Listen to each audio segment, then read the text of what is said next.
Well, at the heart of it, I think that the Me Too movement is about women that have been in situations, whether it's work or personal, where they haven't been in a safe space to speak up or share. And the burden that's on us to protect men or other people by not speaking what has happened to us is actually can be like PTSD. It's like traumatic to your system. Like I experienced going through being sexually harassed, and this happened in 2013, and I still have never come out about it. Statistically speaking, like the number of women who are raped, there's exponentially more than who actually report it. So when I think about the Me Too movement, like there's strength in numbers. You know, when it started, I was like, I don't know if I want to post about this. I don't know how I feel, but what it did do was it gave me the strength to actually share with someone else.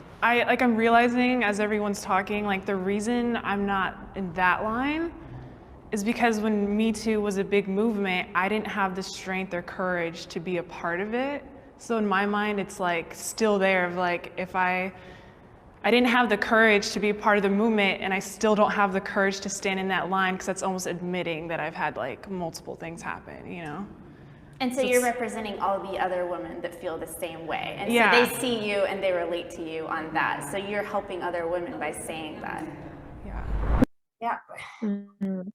I think it's probably best to just start off by saying that anything that happens to a woman that is wrong, and what was just spoke about was wrong.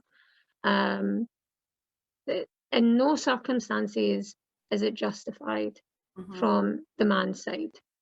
In no circumstances is it justified. So anything that we're about to say after this, because obviously I know what we are going to say, know that never ever is the accountability in that sense taken off the man.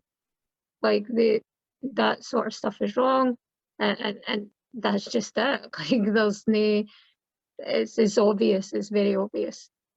However, as Muslims, we have rules in place, things in place for a reason.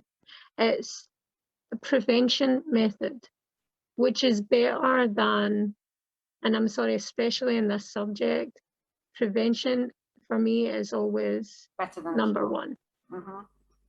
Yeah, yeah. The prevention is better than cure, absolutely. So we are told not to free mix with men, even in these environments. We are only allowed to interact with men on a necessity basis. And it is to prevent situations like this. We get told to go out with a mahram for a reason. You know, like bad things happen in the world. In this country, bad things happen all the time, even though we have, you know, CCTV, we have better knowledge and understanding of certain things and people's rights and all the rest of it, but it still happens. So I just don't understand why Islam is so heavily critiqued in this area when these problems still exist. I mean, how huge was the Me Too movement? It was massive. You know, people coming out and saying things that they hadn't said to their own families, and you're like, and still you're saying that Islam's, you know, prevention method of these situations is wrong, is backwards. SubhanAllah. What do you think? I was going to say I didn't really have much to say about this, but now you said certain things, I'm thinking, yeah, I've got quite a bit to say about it, subhanAllah. First of all, I wanted to say, like watching it, I wanted to say like, it wasn't only women that had experienced those things in the Me Too movement, there was men as well, okay? So that's another thing that I want to highlight, because I don't know how people see me, but I'm not interested, I don't care about that. What, for me personally, like, what you said just now about prevention being better than cure, it's for both sides, both parties, because there are men who do get accused of doing things that they haven't actually done. And when this is the problem, when you go against Islam and the boundaries that have been put in place by Islam. It's not even just the issue of hijab, okay? Even if a woman is not wearing hijab, if Yeah. you always avoid being in seclusion with a male, if you never get into that lift by yourself with a man, you know, you are already removing a lot of potential harm that could happen. And that's for both sides. That's for men as Yeah. well, because often men have this idea that, oh, well, they're not vulnerable, nothing really could happen to them. But you know, and my sister, she's told me, because she's worked in, like, you know, London in city offices and things like that, and she says men get sexually harassed all the time. Like they do, like Yeah. women will go and Yeah. touch them, and you know, all this kind of thing. If it was a man that was doing that to a woman, it would be automatically, you would be, you know, accused of Yeah. sexual harassment. And especially when the Yeah. woman does not like it, if she doesn't find that man attractive, then it's the problem. Because if she does find the man attractive, it's okay. But the women often, they go over the boundaries when it comes to men, and the men don't say anything. A lot of the time they'll just take it because, oh, it's like something almost expected of them. So it happens to men a lot as well. That's Yeah. that's my point that I wanted to mention. When it comes to the Me Too movement, after that, you know, I would never allow anyone to tell me that our rules as Muslims are wrong.